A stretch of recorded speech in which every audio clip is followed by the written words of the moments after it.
I awoke to a sinking feeling. It wasn't a symptom of the nerves or any kind of sickness, but a literal sinking feeling at my core, my center of gravity. I lay there, flat against the sterile cot, without the assistance of the restraints, all still binding me at the waist and ankles. I opened my eyes to the harsh brightness of functioning lights, and I listened for grinding clinks and clanks of mechanical failure, only to hear the serene hum of the environmental stabilizer. Sometime in my unconscious state, in the gap between delusion and lucidity, that hopeless nightmare had dissolved into normality once more. Did I dream? Had I dreamt within a dream, or was there a dream at all? When I came around and examined myself, the concept of pain became surreal, as I had evidently suffered a slashed foot and a compound fracture without so much as a scratch to speak of. Or had I? I had no way of knowing for sure. Somehow I had wandered my way to the infirmary, strapped myself down, and the empty anesthetic syringe still sat on the right of my unbroken ankle. Had I wandered in my sleep? Had I imagined the whole thing? Still, the illness clung to my bones like ice. My fever had evidently broken, or may have never occurred in the first place.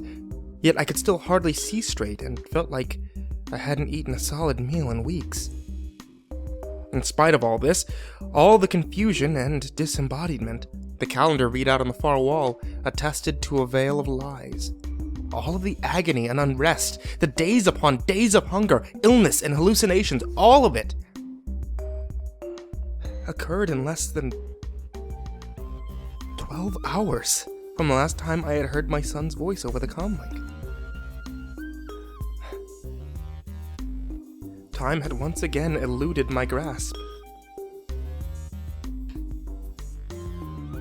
That sight may have been the first time the question crossed my mind.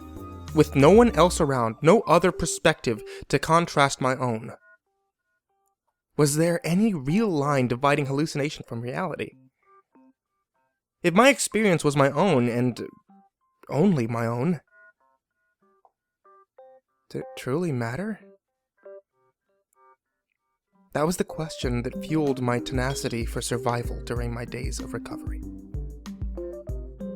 Each moment of each day, that same question weighed on my mind. Each moment spent considering that question became another moment of control, another moment of strength, and the question itself became more significant than any conclusion that I could have drawn.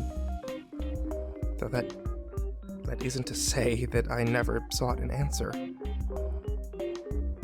Eventually, the answer did come to me. My paranoia and delirium had entirely dissipated, and I had arrived at a threshold. That threshold lay in the realization that if my reality was my own, then so too was my contentment with that reality. It was not some freedom from delusion that concerned me nearly as much as a balance and my ability to live with myself.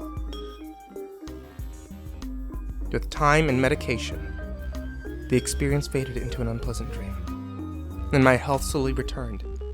Fortunately, my training back home proved elemental to my recovery. When you're pushing through the stress and endurance tests, spending hours upon hours in zero gravity, it's more about acclimation than building strength.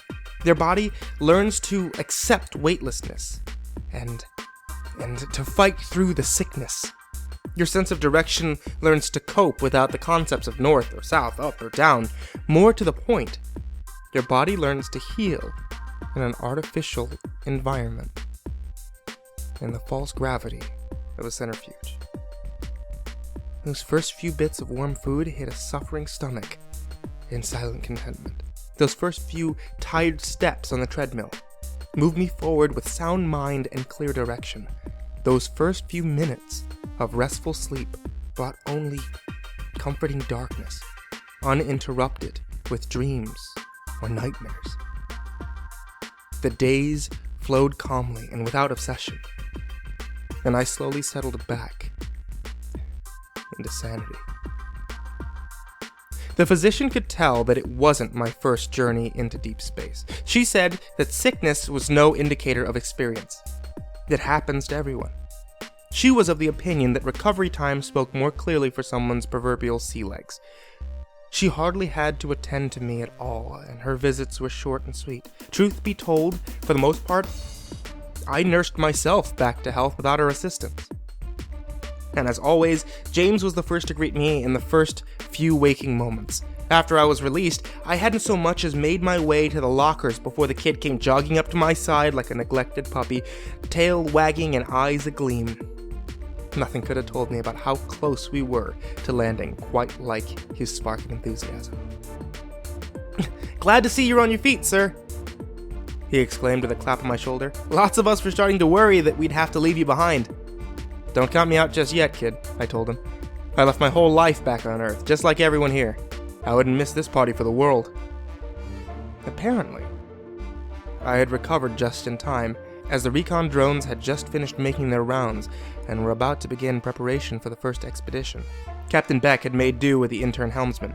He only needed to keep the ship in a high orbit long enough to receive an accurate feedback from the recon session, a job he could surely handle with minimal supervision. Nevertheless, the crew were elated when I relieved him from his station. Just one less worry.